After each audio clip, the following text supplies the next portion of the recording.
हम सब लोग ये बात जानते हैं कि कई लोग इंजेक्शन से नशा लेते हैं और इसके आदी बन जाते हैं। किसी भी तरह का नशा करना नुकसानदायक तो होता ही है, मगर इंजेक्शन से नशा लेना कुछ ज़्यादा ही नुकसानदायक हो सकता है। इससे इंजेक्शन लेने के स्थान पर घाव, HIV, हेपेटाइटिस जैसे इन्फेक्शन और साथ ही ओवरडोज होने का भी खतरा होता है। आइए देखते हैं एक छोटी सी फिल्म। इस फिल्म में हमें इंजेक्शन से होने वाले नुकसान और उनसे बचाव के तरीकों के बारे में जानकारी दी गई है। ख़ास बात यह है कि ये जानकारी हमें दे रहे हैं पीयर एजुकेटर, जो कि पहले खुद इंजेक्शन से नशा लेते थे और अब नशा करना छोड़ चुके हैं। कहां और कैसे लें इंजेक्शन? कई लोगों द्वारा एक ही सिरिंज को शेयर करने से HIV और हेपेटाइटिस के इन्फेक्शन होने की संभावना बढ़ जाती है। इंजेक्शन लेने के सही तरीके की जानकारी देने से पहले चलिए आपको दिखाते हैं कुछ लोगों को जो इंजेक्शन ले रहे हैं।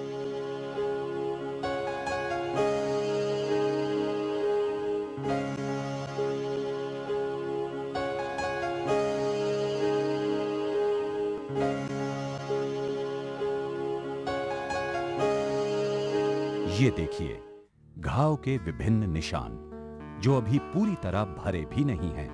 बार बार एक ही जगह पर इंजेक्शन लेने से न सिर्फ घाव हो गया है, बल्कि इसने घातक रूप ले लिया है, जिससे अपंग होने का खतरा भी रहता है। इसलिए आइए अब हम जानते हैं पीयर एजुकेटर से कि इंजेक्शन कहां लेना चाहिए और इसे लेने का सही तरीका क्या है, ताकि आपको इससे होने वाले नुकसान से बचाया जा सके। अब आपको बताते हैं इंजेक्शन लगाने का सही तरीका। हमेशा ब्रांड न्यू सुई और सिरिंज का ही इस्तेमाल कीजिए और उसे एक बार इस्तेमाल करने के बाद ना तो उसको दोबारा लगाएं और ना ही किसी को दें और तुरंत उसको नष्ट कर दें। इंजेक्शन लगाते समय हमेशा सफाई का भी पूरा ख्याल रखें। इसे लगाते समय गर्म पानी और साबुन या स्पिरिट से अच्छी तरह धो लें। स्पिरिट आपको दवाई की दुकान पर आसानी से उपलब्ध है। यदि आपके पास साबुन नहीं है तो पानी से ही अच्छी तरह सफाई कर लें, क्योंकि कुछ न करने से कुछ करना हमेशा बेहतर है। नस से थोड़ी सी दूरी पर भी सुई लगाने से वहाँ सूजन आ जाती है। सामान्यतः 1-2 दिन बाद वहाँ से नस गायब हो जाती है। कुछ दिन तक वहाँ इंजेक्शन ना लगाएं, उस जगह को आराम दें और उस पर नज़र रखें।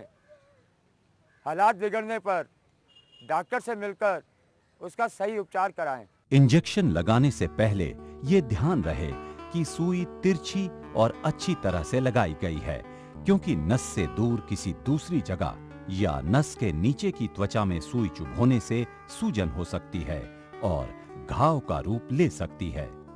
ये भी ध्यान रखें कि उसी जगह पर बार बार इंजेक्शन न लगाएं। हर बार जगह बदलते रहें ताकि नस को सुई के प्रभाव से उबरने का मौका मिल सके। सूजन हो जाने पर उंगलियों से उसके आसपास छुएं।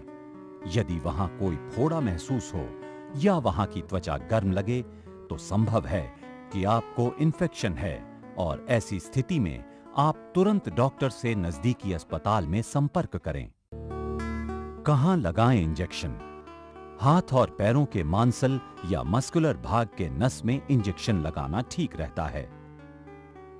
यदि किसी जगह घाव हो गया है तो उसका तत्काल उपचार शुरू करें और ठीक होने तक इंजेक्शन उससे 12 इंच की दूरी पर ही लगाएं। कहां इंजेक्शन न लगाएं? हृदय, फेफड़े, मस्तिष्क और जननांगों आदि जैसे महत्वपूर्ण अंगों से पर्याप्त दूरी पर इंजेक्शन लगाएं। इतना ही नहीं, गर्दन, पेट और जांघ के बीच के भाग, जीभ, हथेली, कलाई, उंगली, माथा, स्तन और बच्चेदानी के पास भी इंजेक्शन कतई ना लगाएं। ये बेहद खतरनाक हो सकता है। इंजेक्शन के घाव, उनकी देखभाल और उपचार। ड्रग्स लेने वालों के लिए सबसे बड़ी समस्या है वुंड मैनेजमेंट की। सिरिंज को बार बार एक ही जगह लगाने से वहां घाव हो जाता है और फिर उसमें पस भर जाता है, और इसके बावजूद भी नशे का सेवन करने वाले उसी जगह पर बार बार इंजेक्ट करते हैं, क्योंकि उन्हें इसके बारे में कम मालूम रहता है। इससे घाव न सिर्फ बढ़ जाता है, बल्कि ज्यादा दिन तक इसका इलाज न होने पर उन्हें उस अंग से हाथ भी धोना पड़ सकता है। आइए अब जानते हैं कैसे होते हैं ये घाव। कई बार इंजेक्शन लेने की जगह और उसके आसपास की त्वचा की अच्छी तरह से सफाई न करने पर उनमें बैक्टीरिया पनपने लगते हैं और इन्फेक्शन के कारण ये घाव का रूप ले लेते हैं। इंजेक्शन नहीं लेने वाले पदार्थों का इंजेक्शन लेने से तथा एक बार इस्तेमाल की गई सुई को दोबारा प्रयोग करने से भी ऐसे घाव हो सकते हैं। आमतौर पर ऐसे स्थान पर इंजेक्शन लेने पर वहां की नस सुन्न होकर गायब भी हो जाती है, परंतु लोग इसमें अंदाजे से सुई चुभो देते हैं, जिससे ड्रग्स नस के स्थान पर वहां की त्वचा के नीचे रह जाती है और संक्रमित होकर धीरे धीरे घाव बन जाता है। इसके अलावा ये देखा गया है कि कई बार इंजेक्शन की सुई नस के बदले आर्टरी में लग जाती है, जिससे काफी खून बहने लगता है। इससे कई समस्याएं भी उत्पन्न हो सकती हैं। ऐसा होने पर तत्काल डॉक्टर से संपर्क करें। आर्टरी में सुई चुभोने के लक्षण हैं: सुई चुभोते समय भारी जलन होना और लगातार खून बहना। अगर ऐसा हुआ तो तुरंत सुई को बाहर निकालें, घाव को हाथ से दबाकर या कपड़ा बांधकर रखें। अगर 5 मिनट तक खून का बहना बंद नहीं हुआ तो पट्टी बांधकर तुरंत डॉक्टर के पास जाएं। घाव के प्रारंभिक लक्षण: त्वचा पीली है तो उसमें सूजन और उसका रंग लाल हो जाना, त्वचा गर्म और कोमल होना, इससे दुर्गंधित मवाद निकलना और बैक्टीरिया की मौजूदगी के कारण इसमें जलन होना। ड्रग्स लेने वाले अपने घावों को छिपा कर रखते हैं, इसीलिए ये पता लगाना कि उन्हें घाव है, फिर उसकी देखभाल करना, उसका इलाज करना, ये बहुत ही मुश्किल होता है। लेकिन अनुभव से हम ये सब जान सकते हैं। कैसे बचें इन घावों से? यदि ऐसे घाव से बचना है तो तत्काल इंजेक्शन लेना